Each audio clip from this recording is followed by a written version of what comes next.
Wire one of the IPO છે જે આજે લિસ્ટ થયો છે.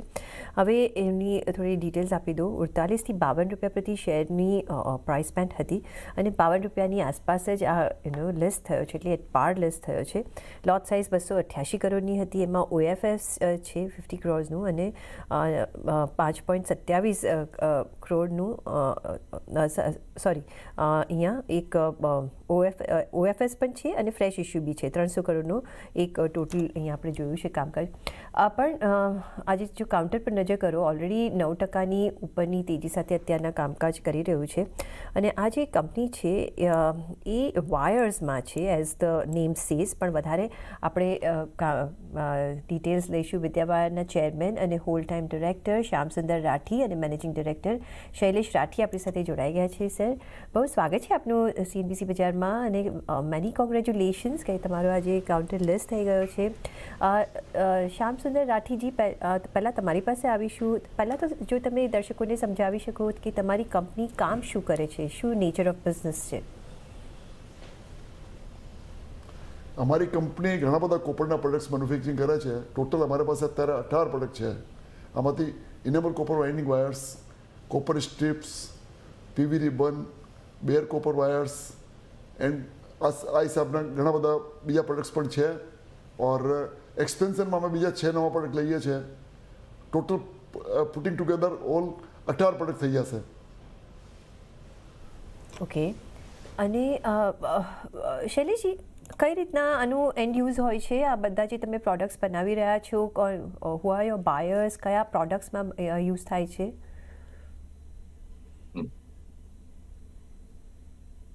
બહુ મલ્ટિપલ યુઝ છે અને વિદ્યાવાયર્સ લગભગ 12 પ્રોડક્ટ બનાવી રહી છે અને એનું યુઝ જે છે પાવર ડિસ્ટ્રીબ્યુશન સેગમેન્ટમાં, ઇલેક્ટ્રિકલ્સમાં, EVsમાં, ઓટોમોબાઈલ્સમાં, વ્હાઇટ ગુડ્સમાં, એન્જિનિયરિંગ ઇન્ડસ્ટ્રીમાં, renewable energy, solar modules, windmill et cetera.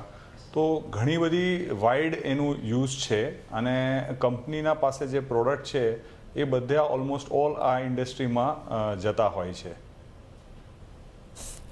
Okay. હવે તમે જેમ કહ્યું કે EV અને દેટ ઇઝ ધ મોસ્ટ હવે લુકિંગ, આપણે જે આગળ વધતા આપણે અહીંયા બધું બહુ કામ જોઈશું અને એનું એક ઇકોસિસ્ટમ બિલ્ડ થઈ રહ્યું છે અને તમે એમાં જ એક કાર્યરત છો. શ્યામસુંદરજી, અગર કોમ્પિટિશન પોઈન્ટ ઓફ વ્યૂ જોવું હોય તો કઈ રીતના કોમ્પિટિશન ફેસ કરી રહ્યા છો? અને બિકોઝ અહીંયા સ્પેસ ઘણી છે કામ કરવાની, બિકોઝ અહીંયા હજી તો આપણે બિલ્ડઅપ કરતા જોઈ રહ્યા છે, રાઈટ? અને ફ્યુચરિસ્ટિક છે. કઈ રીતના તમારું કોમ્પિટિશન છે, કઈ રીતના તમારો માર્કેટ શેર છે? કોમ્પિટિટર તો દરેક ઇન્ડસ્ટ્રીમાં હોય જ છે, બટ અમારા કેસમાં અમારે ટોટલ 12 પ્રોડક્ટ છે. એના પાસે વધારે કોમ્પિટિશન નથી, બિકોઝ કે અમુક ઇન્ડસ્ટ્રીમાં ડિમાન્ડ વધારે હોય તો we can divert two those side, and અમુક ઇન્ડસ્ટ્રીમાં ડિમાન્ડ ઓછી હોય તો આ સાઈડ અમે ઓછો કરી દઈએ. આ હિસાબે બેલેન્સિંગ એક્ટ હોવાના હિસાબે બહુ ખાસ કોમ્પિટિશનનો ઇફેક્ટ આવતો નથી. શૈલેષજી, તમારો OFS પણ હતો અને સાથે ફ્રેશ ઇસ્યુ બી હતો. તમે ડેટ રીપેમેન્ટ કરશો એ તમે કહ્યું છે. શું પૂર્ણ તમે ડેટ રીપેમેન્ટ કરશો? અને જે ફ્રેશ ઇસ્યુ છે કઈ રીતના તમે કોઈ એક્સપેન્શનનો પ્લાન છે? OFS જે પાર્ટ છે, શું પ્રમોટર્સ ઘરે રહ્યા છે, થોડા ઘર ભેગા પૈસા કરી રહ્યા છે? શું ડિટેલ્સ છે એમાં? સો કંપનીની કરન્ટલી 19,000 ટનની કેપેસિટી છે વાઇન્ડિંગ એન્ડ કન્ડક્ટિવિટી પ્રોડક્ટ્સમાં, અને આપણે નવી 18,000 ટનની નવી કેપેસિટી ઊભી કરી રહ્યા છે અને એ લગભગ નેક્સ્ટ 1-1.5 મહિનામાં કાર્ય શરૂ થઈ જશે. અને એના હિસાબથી અમે કંપનીએ લગભગ ફ્રેશ ઇક્વિટી જે છે એ 275 કરોડ રૂપિયાની ફ્રેશ ઇક્વિટી કરી છે. એમાંથી 140 કરોડ રૂપીઝ જે છે એ નવી કેપેસિટી બિલ્ડ કરવામાં જશે. 100 કરોડ છે એ કરંટ કંપનીની જે વર્કિંગ કેપિટલ લોન છે એનું રીપેમેન્ટમાં જશે અને બેલેન્સ 35 કરોડ છે GCPમાં જશે. Company currently totally date free છે, કોઈ લોંગ ટર્મ ડેટ નથી કંપનીના ઉપરમાં. અને એના સિવાય જે નવું ફ્રેશ જે ઇક્વિટી પણ આપણી આવી રહી છે એ કંપનીની ગ્રોથ માટે, કંપનીની નવા એક્સપાન્શન માટે જઈ રહ્યું છે અને કંપની કરન્ટલી પણ ડેટ ફ્રી જ રહેશે. તમારી જો 2025 માર્ચ સુધીનો જો નંબર જોઈએ તો તમારી જે આવક હતી 1490 કરોડની હતી અને તમે કહી રહ્યા છો કે તમે હજી ફર્ધર એક્સપેન્શન કરશો ઇફ આઈ એમ નોટ ફોરગેટિંગ તમારી આણંદમાં હેડક્વાર્ટર્સ છે રાઈટ કઈ રીતના તમે જોઈ રહ્યા છો કઈ રીતના નંબર્સ પર આની ઇફેક્ટ થશે શૈલેષભાઈ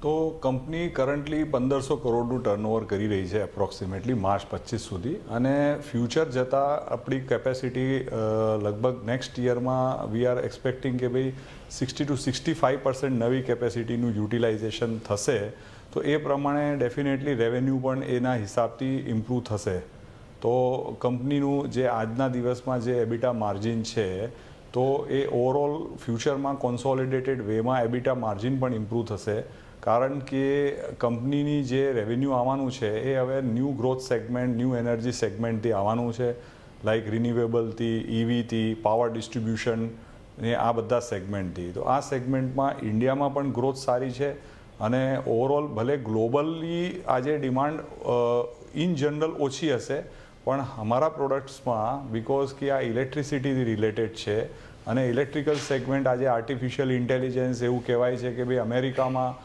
10% જે ઇલેક્ટ્રિસિટી છે 2030 સુધી એ એઆઈ પોતે જ કન્ઝ્યુમ કરશે તો આટલું સારું ડિમાન્ડ જોતાં આપણા પ્રોડક્ટ્સનું બહુ સારું ડિમાન્ડ દેખાય છે અને 2030 ચાલતા ડેફિનેટલી બહુ સારી એવી ગ્રોથ રહેશે નોટ ઓન્લી ડેટ ઇન્ડિયામાં copper as a raw material પણ આજના દિવસમાં સારા ડિમાન્ડમાં છે ગવર્મેન્ટનું એક વિઝન ડોક્યુમેન્ટ હતું જેમાં એમણે એવું કીધું છે કે ભાઈ 2030માં the demand will be 2 times in copper હવે કંપનીના પાસે આજે આટલા સારા પ્રોડક્ટ અને આટલી બ્રોડ પ્રોડક્ટ કેટેગરી રેન્જ છે તો આ જોતાં ડેફિનેટલી એનું ડાઉનસ્ટ્રીમ ઇન્ડસ્ટ્રીમાં સારું ડિમાન્ડ આવશે અને એ ડિમાન્ડ લેવા માટે કંપની તૈયાર છે શ્યામચંદ્રજી તમારું કેટલું કોટેન્ટ ડોમેસ્ટિક સેલ્સમાં જાય છે શું તમે એક્સપોર્ટ કરી રહ્યા છો અને જે રીતના અત્યારના કોપર પ્રાઇસીસ છે highest one of the highest levels પર છે આફ્ટર સિલ્વર અને ગોલ્ડ કઈ રીતના તમે અહીંયા જોઈ રહ્યા છો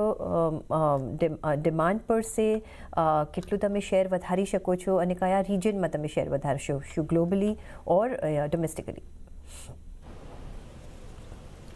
પહેલાં હું એક ક્લેરિફાઈ કરી દઉં કે ભાઈ અમારો જે કોપર પ્રોડક્ટ્સ છે ગમે તે પ્રાઇસ હોય વધે કે ઘટે we are back to back વર્કિંગમાં છે એના હિસાબે અમારે કોપરના પ્રાઇસે તો બહુ ઇમ્પેક્ટ આવતો નથી ડોમેસ્ટિક સેલ અમારી ડોમેસ્ટિક માર્કેટમાં ડિમાન્ડ વધારે થવાથી અમારી ડોમેસ્ટિક સેલ લગભગ 86-87% છે ઓર એક્સપોર્ટમાં 14% આજુબાજુ છે જે રેન્જ અમારી 12-18% વચ્ચે એક્સપોર્ટની છે ડિપેન્ડિંગ ઓન માર્કેટ સિચ્યુએશન ડોમેસ્ટિકમાં ડિમાન્ડ વધારે થવાથી એપ્રોક્સિમેટલી 85-86% ડોમેસ્ટિકમાં છે ઓકે સો ઓકે અહીંયા એક તમને સારું માર્કેટ છે અત્યારના અને ઓફકોર્સ ફ્યુચરિસ્ટિક પણ એક સારો અહીંયા હવે ડિમાન્ડ વચ્ચે જ એમ આપણે માનીને ચાલી રહ્યા છે કારણ કે ઓફકોર્સ પાવર હોય પાવર જનરેશન હોય ઇવી હોય રિન્યુએબલ હોય આ બધામાં વાયર્સનું એક કોમ્પોનન્ટ ઘણું બધું મોટું છે ઓન દેટ નોટ ઘણો આભાર તમારો શ્યામસુંદરજી અને શૈલેષભાઈ અમારી સાથે આજે જોડાવા બદલ and all the very best